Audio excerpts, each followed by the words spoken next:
바울이 데살로니가 교회에 보낸 편지 1장의 내용은 감사와 칭찬이었습니다.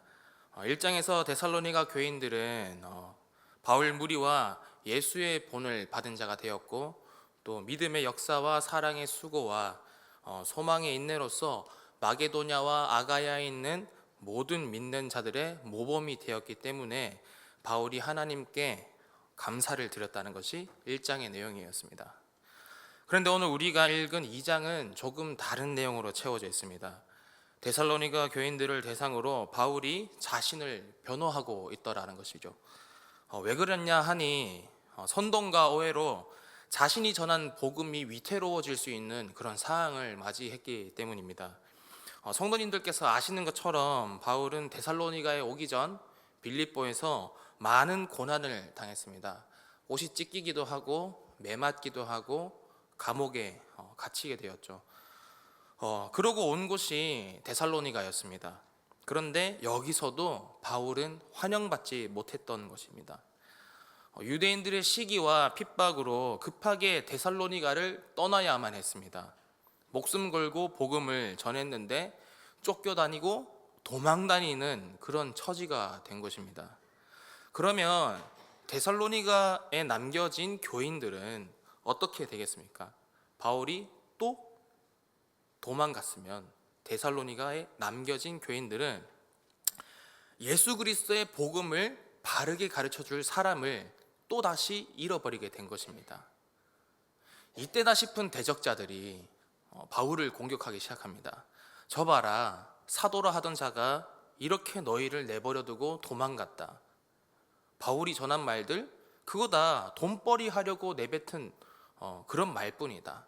너희는 바울에게 이용만 당하고 버림받은 거야. 이렇게 바울을 공격하기 시작했던 것이죠. 이런 선동과 비난이 데살로니가 교인들의 귀에 들려지게 되니까 바울이 하나님의 보냄을 받고 복음을 전하는데 목숨을 걸었는데 다시 바울에게 돌아온 것은 비난과 오해밖에 쌓이지가 않았던 것입니다. 이것이 바울이 마주한 현실이었던 것이죠. 우리도 마찬가지입니다. 하나님께 부름을 받고 또 예수 그리스도로부터 세상으로 보냄을 받았는데 세상은 알아주지 않습니다. 우리가 아무리 좋은 마음으로, 우리가 아무리 선한 목적으로 예수 그리스도 닮은 사람으로 살아보려고도 해봤고, 예수 전하는 사람으로도 살아보려고 암만 노력했는데 세상은 그것을 알아주지 않는 겁니다. 오히려 우리의 좋은 마음, 우리의 선한 목적을 의심하고 비난하고 오해하죠.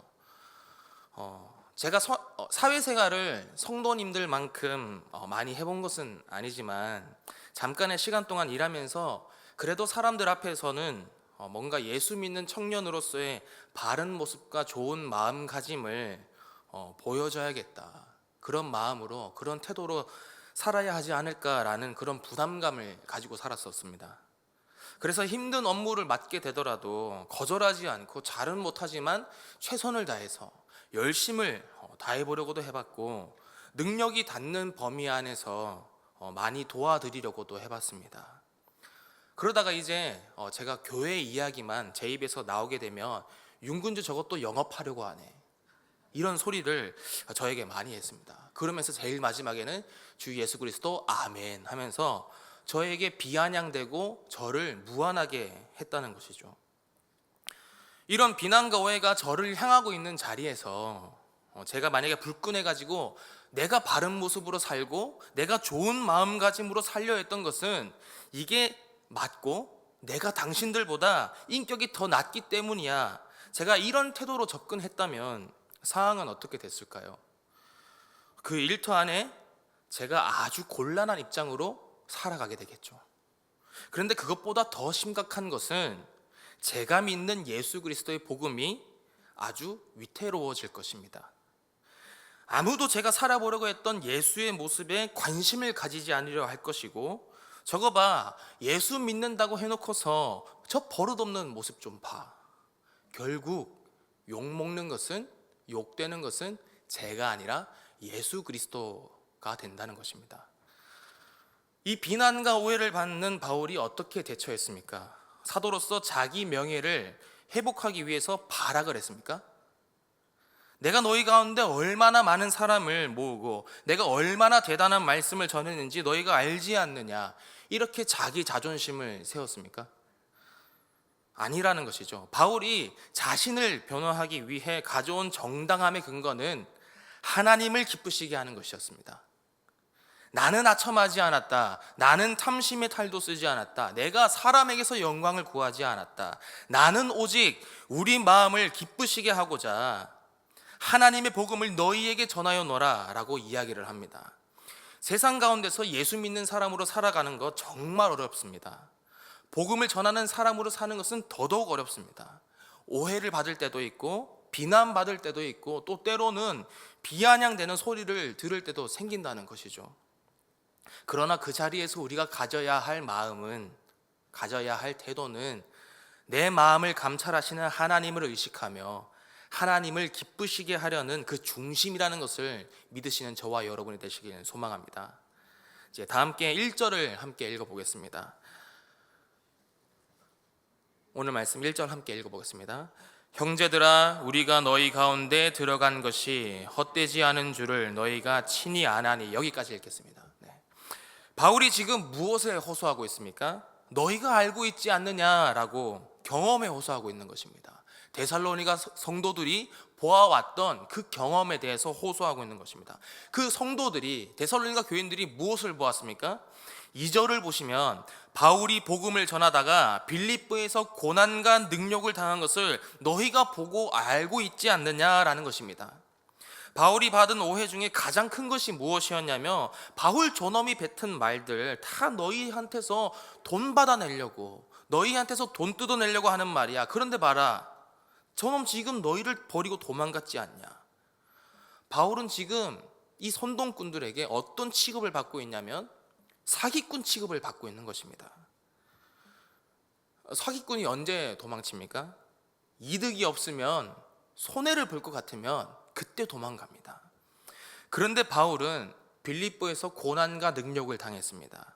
옷이 찢기고 매맞고 감옥에 갇혔습니다. 바울이 복음을 이용해서 자기 이득만 챙기는 사기꾼이었다면 그가 빌립보에서 멈췄어야죠. 이거 계산이 안 맞는데 하고 그만뒀어야 합니다. 그런데 바울이 어떻게 했다라고 합니까? 2절 뒷부분을 보시면 우리 하나님을 힘입어 많은 싸움 중에 하나님의 복음을 너희에게 전하였노라 라고 합니다. 빌립보에서 그 고생을 하고도 데살로니가에 와서 바울은 또다시 많은 싸움을 거치면서 복음을 전했다라는 것이죠. 바울이 지금 뭘 말하고 싶냐면 너희가 알지 않느냐, 내가 지금 이득을 챙기고자 하는 것이라면 내가 매맞고 옥에 갇히고 그렇게까지 하면서 내가 이 싸움을 계속 하겠느냐라는 것입니다. 여러분, 영화배우 이정재 씨가 출연했던 암살이라는 영화 아십니까? 기억나시죠? 내 몸속에 일본 놈들의 총알이 6개나 박혀 있습니다 라고 했던 그 영화가 기억나실 거라고 생각합니다. 그 영화에서 이정재 씨가 연기한 염석진이라는 인물, 이 인물이 밀정인지 아닌지 주변에 있는 사람들은 잘 구분해내지 못했습니다. 왜냐하면 속마음을 숨기고 있었기 때문입니다. 어디부터야 이득을 취할까, 이것을 고민하며 왔다 갔다 하기 때문에 그 사람이 밀정인지 아닌지 구별이 잘 안 간다라는 것입니다. 오늘 말씀을 준비하면서 이런 생각을 한번 해보았습니다. 목자와 거짓 교사도 성도님들께서 구분하시기 좀 어렵겠구나. 왜 그렇습니까? 둘 다, 목자와 거짓 교사, 둘 다 언변이 좋고 능력이 좋기 때문입니다. 그런데 언제 그것이 구분이 되냐? 위기가 찾아오면, 손해를 감당해야 하는 순간이 오면 드러난다는 것이죠. 염석진이 언제 밀정이 되었습니까? 독립군에 붙었다가는 죽도 밥도 안 되겠다라는 그런 생각이 드니까 일본 제국으로 붙어먹은 것입니다. 그리스도인으로서 이 땅에 살면서 어디부터야 살아남을 수 있을까? 우리에게 아주 중요한 문제죠. 오해와 비난은 기본이고 절망감이 찾아올 때가 있습니다. 그러나 바울은 그때 세상이 주는 이득에 붙어 먹지 않았다라는 것입니다. 2절 중간에 우리 하나님을 힘입어 라고 하는데, 하나님 안에 붙들려 있으니까 세상에 붙지 않고 싸움과 고난에 처해 있음에도 불구하고 담대히 복음을 전할 수 있었다라는 것입니다. 이것이 복음에 대하여 데살로니가에서 전한 그 복음에 대해 바울이 가졌던 정당성과 진정성이라는 것입니다. 갈라디아서에서도 비슷하게 이야기했습니다. 갈라디아서 1장 10절을 제가 읽어드리겠습니다. 이제 내가 사람들에게 좋게 하랴, 하나님께 좋게 하랴, 사람들에게 기쁨을 구하랴.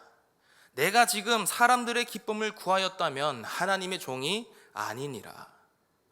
그래서 바울은 사람들에게 아첨하지 않았습니다. 듣기 좋은 소리만 골라서 하지 않았습니다. 죄를 치리하지 않고 십자가의 고난을 이야기하지 않고 그저 잘하고 있다, 복 받을 거야 라고만 말했다면 사람들은 좋아하겠죠. 그러나 바울은 사람들의 기쁨을 구하지 않았다라는 것입니다.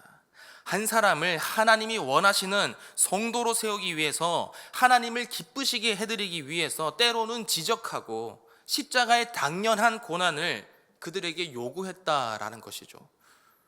바울이 만약에 탐심의 탈을 쓰고 사람에게서 영광을 구했다면 탐욕과 아첨으로 자신의 배를 불리고 명예를 얻고 주머니를 채우려고 했을 것입니다. 하지만 바울이 그러지 않았던 것은 하나님을 기쁘시게 하기 위함이고, 또 그것이 우리에게 진정한 신앙의 기쁨을 안겨줄 수 있는 길이라고 생각했기 때문이죠. 그래서 바울이 하나님께 영광을 구했다라는 것입니다.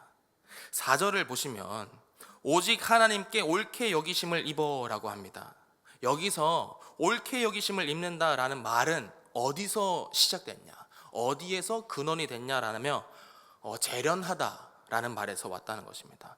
무엇이 재련입니까? 불순물이 섞인 금속에서 순금을 얻어내는 과정이 재련이죠. 나에게 오직 그가 아시나니 나를 단련하신 후에 내가 정금같이 나오리다 라는 찬양 여러분 많이 아시죠?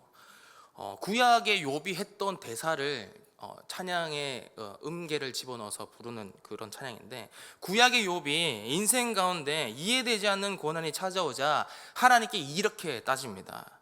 제가 걸어온 인생을 하나님께서 다 아십니다. 저를 한번 재련해 보십시오. 저에게서 나올 것은 순금밖에 없습니다. 저는 그렇게 깨끗한 인생을 살았습니다. 그런데 왜 하나님은 무슨 근거로 저에게 이런 고난을 주십니까? 라고 따지는 것입니다. 그러나 욥도 그렇고 우리도 그렇고 한참 멀었죠.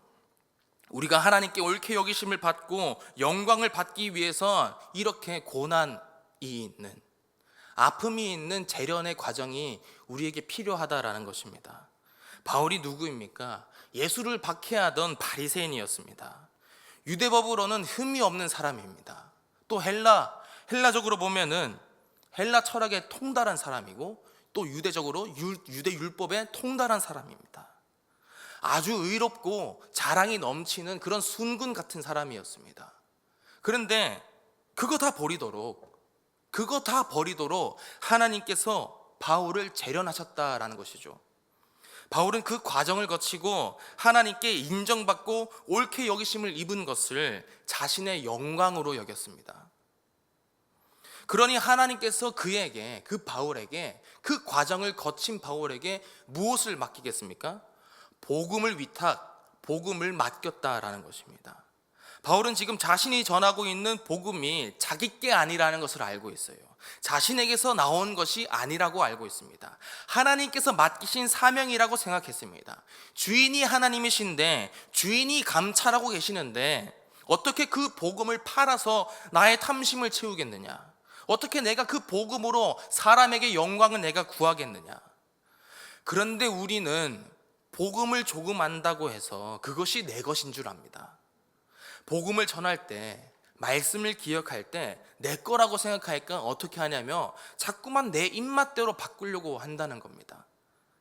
모든 사람에게 복음을 전하라고 했는데 내가 주고 싶은 사람에게, 내가 다가가고 싶은 사람에게만 그 복음을 전합니다. 모든 사람에게 전하라고 하셨는데 내가 주고 싶은 사람에게만 복음을 준다는 거죠. 그리고 모든 상황에서 거룩하라라고 말씀하셨는데 내가 원하는 곳에서는 거룩하게 행동하지 않습니다.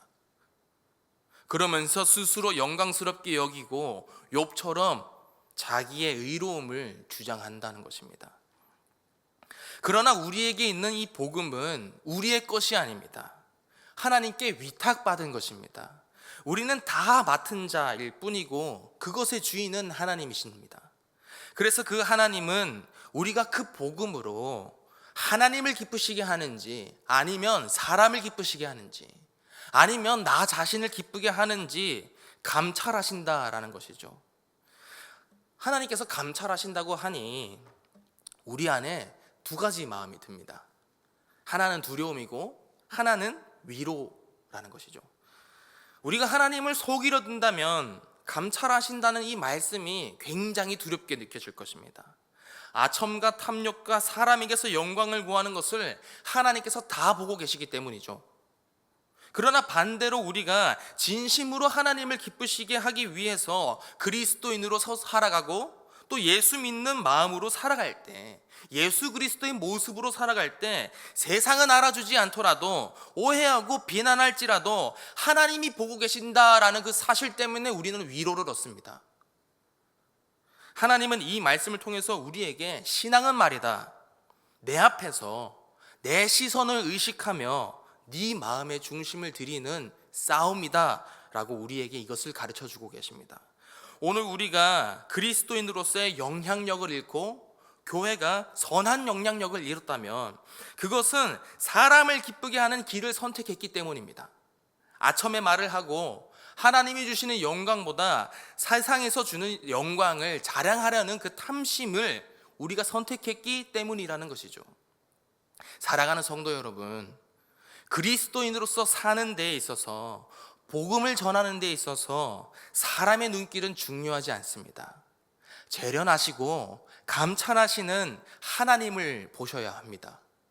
그러면 그 하나님께서 우리 마음의 중심을, 그리고 우리 마음의 동기를 보시고 우리에게 복음을 위탁하시리라 믿습니다.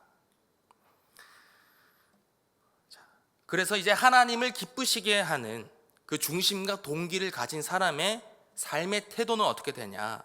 7절을 함께 읽어보겠습니다. 우리는 그리스도의 사도로서 마땅히 권위를 주장할 수 있으나 도리어 너희 가운데서 유순한 자가 되어 유모와 같이 자기 자녀를 기름과 같이 하였으니, 전에도 이야기했지만 바울은 사도로서 권위를 가지고 있었습니다. 내 말을 따르라, 내 말이 하나님의 말씀이야, 이렇게 요구할 수 있었고 존경을, 영광을 취할 수 있었습니다.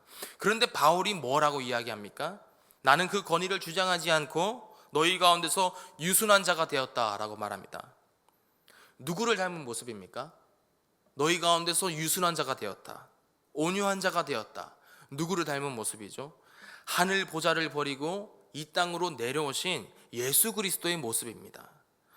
빌립보서 2장 6절에서 제가 읽어드리겠습니다. 그는 근본 하나님의 본체시나 하나님과 동등됨을 취할 것으로 여기지 아니하시고 오히려 자기를 비워 종의 형체를 가지사 사람들과 같이 되셨고, 종의 형체를 가지사 사람들과 같이 되셨다. 우리는 내가 권위 있는 모습을 갖춰야지 내 자리를 지킬 수 있다라고 생각합니다. 군림하고 올라서서 그래야 내가 이 권위를 보장받을 수 있다라고 생각을 합니다. 그러나 예수님께서 보여주신 모습은 권위를 포기하고 낮아지고 자기를 비우는 모습이었습니다. 그래서 바울이 자녀를 기르는 유모와 같은 그 마음이 바울이 가질 수 있었다는 것이죠. 그 마음으로 바울이 무엇을 했습니까? 8절을 보시게 되면 우리가 이같이 너희를 사모하여 하나님의 복음뿐 아니라 우리의 목숨까지도 너희에게 주기를 기뻐함은 이라고 말합니다. 사랑하는 여러분, 우리가 복음을 전할 때 말씀만 전한다고 해서 되는 게 아닙니다. 예수님의 이야기는 얼마든지 툭툭 던질 수 있습니다. 하지만 사람들은 그것을 보지 않아요. 생각보다 예수님의 이야기에는 크게 관심이 없습니다. 무엇에 관심을 두냐? 우리 인생이 얼마나 예수 그리스도로 인해서 변화되었느냐, 얼마나 예수님을 닮았느냐에 관심을 가진다라는 것입니다. 그래서 목숨까지도 줄 수 있는 그 태도를 우리가 보일 때 사람들은 우리 안에 있는 예수 그리스도에 그 관심을 가지게 된다라는 것이죠. 그런데 그러려면 우리 안에 무엇이 있어야 합니까? 사랑이 있어야 합니다. 사랑하면 다 줄 수 있습니다. 하나도 아깝지가 않습니다. 여러분의 자제들을 사랑하실 때 계산하면서 사랑하십니까? 그런 분들 아무도 안 계시죠. 내가 너를 키우는데 너 키우는데 얼마 들었는 줄 알아? 이런 대사 드라마에서만 보았지 않습니까? 이렇게 되면 사랑이 아니라 거래가 되죠. 그러나 이 바울은 유모 같은 마음으로, 부모와 같은 마음으로 임했습니다. 이것이 하나님을 기쁘시게 하는 자의 태도라는 것입니다. 교회를 섬긴다는 것, 한 영혼에게 복음을 전한다라는 것은 툭툭 던지는 행동과 말이 아니라 나의 삶을 잘라서, 내 생명을 잘라서 떼어주는 것입니다. 내 시간을 들이고 내 물질을 들어가더라도 한 영혼이 살아난다며 기꺼이 그것을 감당하는 것이 오늘 여러분과 특히 저에게 필요한 유모의 마음이라는 겁니다. 그래서 바울은 그 유모의 마음으로 살기 위해서 밤낮으로 일했습니다. 돈을 바라고 복음을 전하는 그런 사람 아니야? 이런 오해를 받지 않으려고, 교인들을 실족시키지 않으려고, 자기가 전하는 복음의 위상을 꺾지 않으려고 밤낮으로 일했다라는 것이죠. 근데 우리는 어떻습니까? 복음의 영광이 가려질까 봐 두려워서, 조심스러워서 안절부절하는 그 마음이 우리 안에 있습니까? 아니면 복음 그냥 편하게 툭툭 던지면 되지, 수고롭기를 거부하고 애쓰지 않으려고 그냥 툭툭 던지는 것이 전도다 라고 생각하지는 않았는지 되돌아봐야 한다는 것입니다. 바울은 너희가 복음을 받아들일 수 있다면 내가 수고롭게 밤낮으로 일하면서 복음을 전하겠다라고 이야기했습니다. 이 진심이 통하였기 때문에 음란했던 데살로니가 사람들이 예수에게로 돌아올 수 있었던 것입니다. 또 세상 사람들이 보는 것이 있죠. 우리가 얼마나 거룩하고 흠없고 올바르게 행동하는가입니다. 이게 지금 바울이 자기 자랑하는 것처럼 보일 수도 있는데, 이것이 복음의 능력으로 우리 삶이 얼마나 변화되었는지 세상 가운데 보여줄 수 있는 가장 강력한 방법이라는 것입니다. 우리 어린 친구들 보면 가장 듣기 싫어하는 말이 나는 되고 너는 안 돼? 입니다. 엄마는 맨날 TV 보면서 나는 못 보게 하고, 너는 공부해야 하는 학생이잖아, 이러면 자식이 공부를 할까요? 방 안에 들어가서 엄마는 되고 나는 안 된대 이러면서 짜증만 내고 있을 것입니다.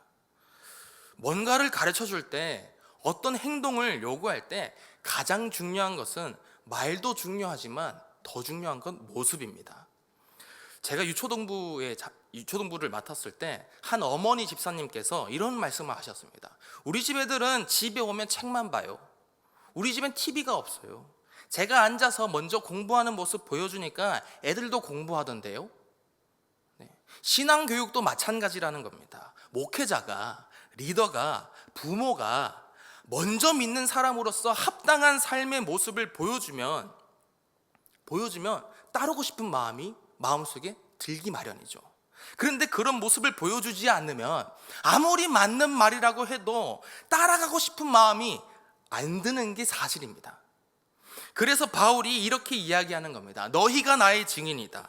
내가 너희 앞에서 어떻게 살았는지 너희가 다 보지 않았느냐 라고 말할 수 있을 만큼 바울은 데살로니가에서 정직하게 살았습니다.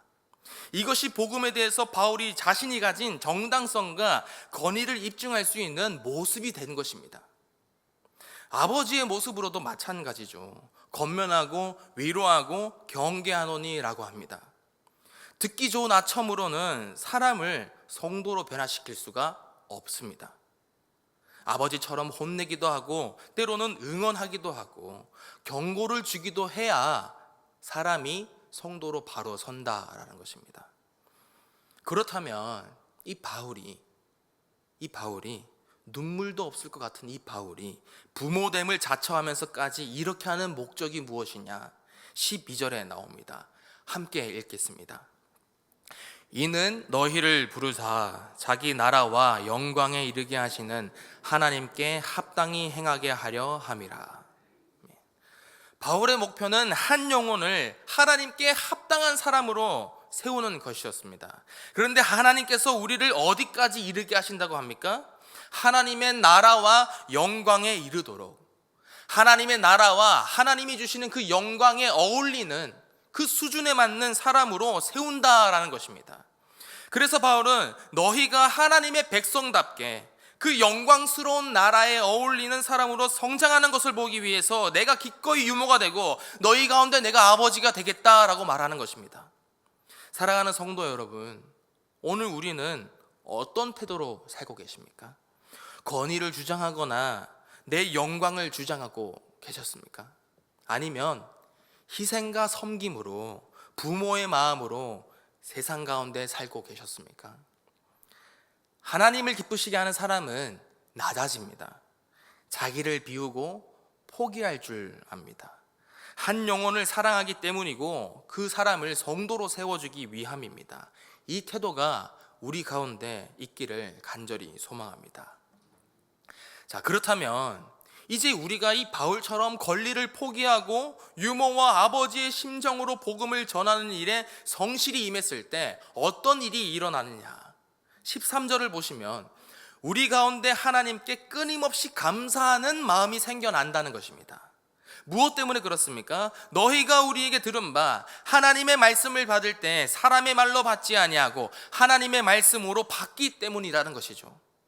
목회자가 전하는 설교를 우리 성도님들께서 들으실 때 하나님의 말씀으로 받으시는 것처럼 우리 성도님들께서도 말과 행동으로서 삶의 모습으로서 전하는 복음도 세상 가운데 하나님의 말씀으로 받아들여진다는 것입니다. 그래서 우리 삶에서 드러나는 말과 행동, 태도가 중요하다라는 것입니다.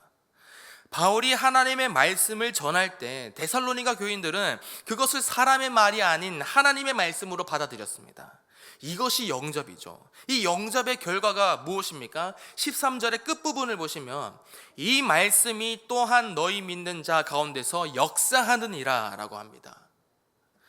목회자가 전하는 설교와 성도님들께서 삶으로 전하시는 복음이 그저 글자로 이루어진 그런 이야기로 끝나는 것이 아니라 심령 가운데 이 말씀이 선포되고 이 복음이 선포되는 그 심령 가운데 심겨지게 되면 그것이 작동한다라는 것입니다. 받아들이는 자 안에서 하나님의 말씀이 그 사람의 가치관을 뒤바꾸게 되고 옛 구습을 버리게 되고 육체의 소욕을 꺾어서 이전과는 다른 참된 성도의 모습으로 세워가는 능력이 역사한다라는 것입니다. 그렇다면 말씀이 살아서 역사하며 우리 삶에 어떤 증거가 나타납니까? 우리 14절을 함께 읽어보겠습니다. 형제들아, 너희가 그리스도 예수 안에서 유대에 있는 하나님의 교회들을 본받은 자가 되었으니 그들이 유대인들에게 고난을 받음과 같이 너희도 너희 동족에게서 동일한 고난을 받았느니라. 아멘. 이 말씀이 역사한 증거가 무엇이라고 이야기를 합니까? 고난과 박해다라고 이야기를 합니다. 데살로니가 교인들이 예수를 믿자마자 동족들에게, 이웃들에게, 어제까지만 해도 친구였던 사람들에게 배척당하게 되고 고통을 당하게 됩니다. 보통 사람들 같으면 이것을 어떻게 받아들이겠습니까? 예수 믿으면 구원받는다던데, 예수 믿으면 복 받는다던데 이게 뭐야? 하지만 바울은 뭐라고 이야기를 합니까? 그것이, 그 고난이 말씀이 역사한 증거다. 그 고난이 성도가 신앙을 가졌다라는 영광의 증거다라고 이야기를 합니다. 사랑하는 성도 여러분, 세상은 하나님을 거부하고 거절하는 방향으로 흘러가게 됩니다. 그래서 하나님을 따르는 사람들에게는 세상과 충돌이 발생하죠. 우리가 적당히 타협하고 좋은 게 좋은 거다 하고 살면은 아무도 우리를 건들지 않습니다. 그러나 나는 하나님을 기쁘시게 하겠다, 나는 하나님께 합당한 사람으로 살아가겠다라고 하는 순간 세상은 우리를 가만히 두지 않습니다. 하지만 여러분, 신앙 때문에 당하는 고난과 아픔을 이상하게 여기지 마시길 소망합니다. 그것은 우리가 실패했다라는 증거가 아니라, 고난이 있다는 것, 박해가 있다는 것은 우리가 실패했다라는 증거가 아니라 우리가 지금 예수 그리스도를 잘 따라가고 있다는 증거라는 것입니다.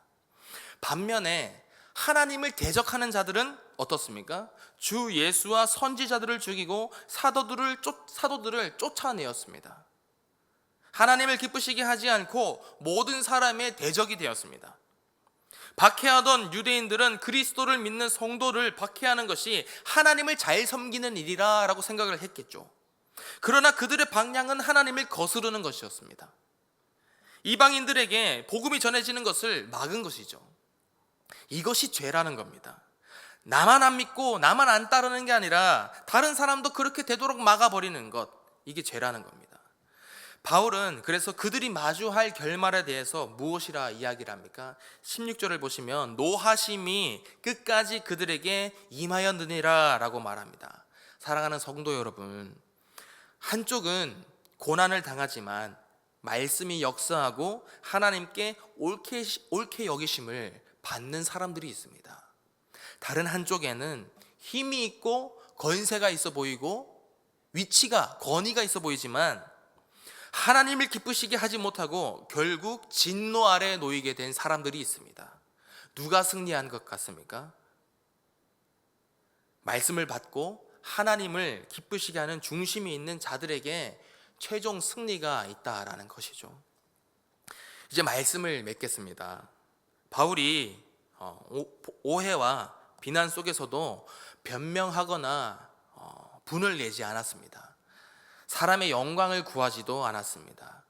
오직 마음을 감찰하시는 하나님 앞에서 자신의 정당함을 증명해 내었습니다.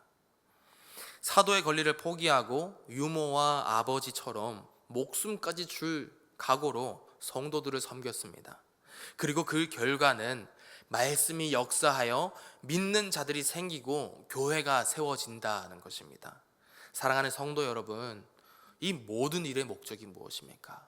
바울이 데살로니가 와서 말씀을 가르치고 복음을 전하는 이 모든 일의 목적이 무엇입니까? 12절의 말씀처럼 이는 너희를 부르사 자기 나라와 영광에 이르게 하시는 하나님께 합당히 행하게 하려 함이라. 이것입니다. 하나님이 우리를 부르셨습니다.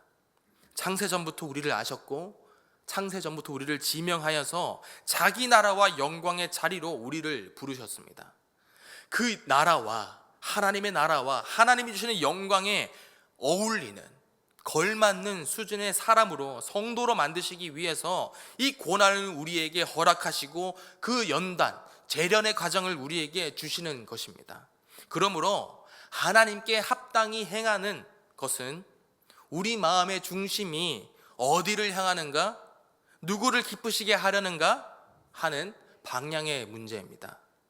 바울이 하나님께 위탁받은 복음은 우리를 그 영광의 자리로 이르게 하는, 하나님을 기쁘시게 하는 자리에 이르게 한다는 것입니다. 그 확신을 가졌기에, 복음이 하나님을 기쁘시게 하는 줄 아는 그 확신을 가졌기에 빌립보에서 고난을 받았음에도 불구하고 포기하지 않고 데살로니가에 와서도 동일하게 똑같이 복음을 전할 수 있었다는 것입니다. 오늘 이 시간 우리 자신에게 질문을 해보아야 합니다. 나는 지금 누구를 기쁘게 하려 이 자리에 앉아 있는지, 나는 무엇을 위해서 내 시간과 내 물질을, 내 마음을 쓰고 있는지, 내가 걷는 이 길이 누구를 향한 길인지 말입니다. 세상이 오해하고 비난하고 해도 괜찮습니다. 우리의 마음을 감찰하시는 분이 하나님이십니다. 그러니 그 하나님 앞에서 진실하고 성실히 살아가시길 소망합니다. 우리가 이 마음으로 살아갈 때 하나님은 우리 삶을 통해서 하나님의 살아계심을 우리 삶을 통해서 증거하실 줄 믿습니다. 오늘 말씀 통해서 하나님을 기쁘시게 하는 저와 여러분이 되시길 간절히 소망하며 이 시간 기도하며 나아가겠습니다.